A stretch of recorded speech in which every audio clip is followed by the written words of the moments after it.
Quand on regarde aujourd'hui autour de nous à Bruxelles, on voit que des pénuries partout. Il n'y a pas assez de places dans l'enseignement et les places qui sont là sont souvent dans des bâtiments qui ne sont plus en bon état.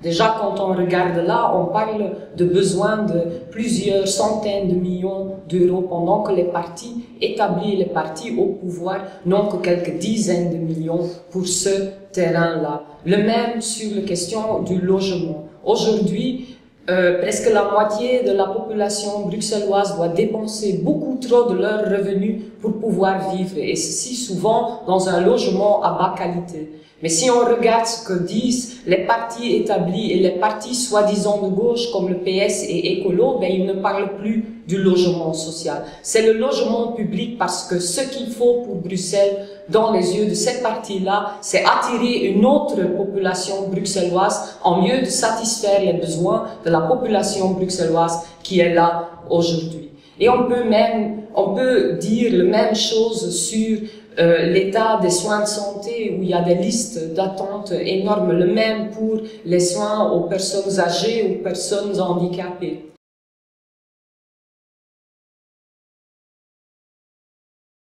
Quand moi j'étais à l'enseignement secondaire, dans les années 80 quelque part, notre système en Belgique était mis en avant comme une des meilleurs systèmes d'enseignement, une des meilleurs systèmes de soins de santé qu'on avait. Aujourd'hui, 30 années après, 30 années de sous-financement, et on n'a même plus assez de place pour tous les élèves dans l'enseignement. C'est ce que nous a offert ce système dans les dernières 30 années, et dans l'avenir, ils ne veulent même plus offrir ça. Pour la grande majorité des gens, c'est question de survivre, c'est que pour la petite minorité que ce système a encore des avantages en soi.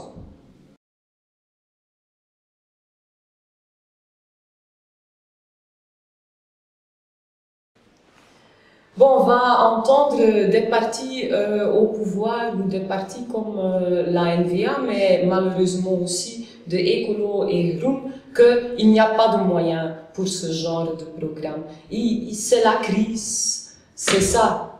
Pendant qu'on voit que même le OECD accepte maintenant que la richesse a monté dans les dernières 10, 20, 30 années, mais que cette richesse augmentée a disparu dans les poches du 1% le plus riche, et ça de plus en plus. Et c'est clair qu'avec une société comme ça, qui fonctionne sur cette base-là, on va jamais arriver à répondre aux besoins de la majorité de la population, et on va jamais pouvoir arrêter le dégât fait à l'environnement, à notre planète, parce que ce système est en train de tuer les gens, est en train de tuer toute l'humanité et toute la planète, si ça peut continuer comme c'est maintenant. Donc la lutte, il est nécessaire, et c'est dans la lutte qu'on peut construire cette force qui est capable de changer les choses. Cette force, c'est la classe ouvrière, c'est les jeunes, c'est le 99%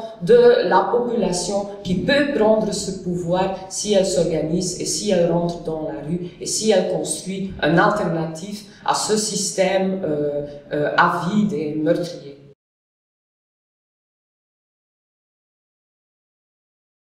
Et c'est clair que si on veut changer quelque chose à ça, si on ne veut pas se contenter avec quelques miettes pendant que le 1% le plus riche s'en va avec la grande majorité de la richesse produite par la majorité, c'est clair qu'on va devoir se battre pour beaucoup plus que seulement de nouveau quelques gouttes sur la plaque chaude. On va devoir se battre pour les moyens et les énormes richesses qui sont là dans la société, mais qui aujourd'hui disparaissent dans les poches de ceux qui sont déjà très riches. On va devoir mener la lutte pour la nationalisation des secteurs clés de l'économie, parce que c'est la seule manière de contrôler quelque chose, c'est quand tu l'as en main. C'est avec ce genre de richesse, avec ce genre de moyens qu'on peut assurer un changement de vie, une amélioration de vie pour la majorité de la population. Et c'est clair que ce n'est pas une lutte facile. Ça va prendre du temps et ça va prendre des luttes pour qu'on apprenne de nouveau tous ensemble que la classe ouvrière et la grande majorité de la population a du pouvoir, si elle s'organise, si elle milite, si elle rentre dans la rue, elle peut changer le cours de l'histoire.